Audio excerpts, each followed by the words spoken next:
હવે હું આને મિક્સ કરી દઈશ.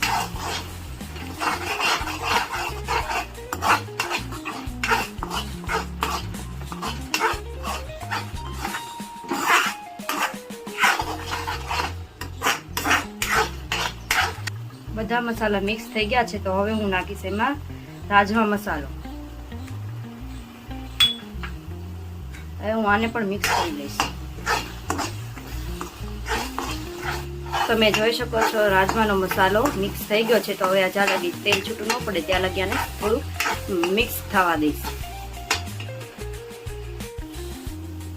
તમે જોઈ શકો છો કે તેલ છૂટું પડી ગયું છે. તો હું હવે આમાં નાખીશ રાજમા.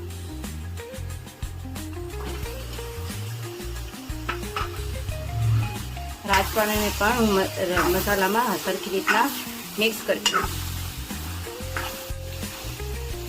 તમે જોઈ શકો છો રાજમા મિક્સ થઈ ગયા છે. તો આમાં જે રાજમાનું પાણી હતું તે નાખીશ.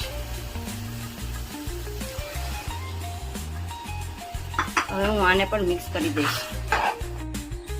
1 ગ્લાસ પાણી નાખીને મેં આમાં મિક્સ કરી દીધું છે. હવે આમાં 1-2 ઉફાળો આવવા દઈશ. પછી હું આને એક બાઉલમાં કાઢી લઈશ. તમે જોઈ શકો છો ઉકાળો આવી ગયો છે. તો હું આને બાઉલમાં કાઢી લઈશ.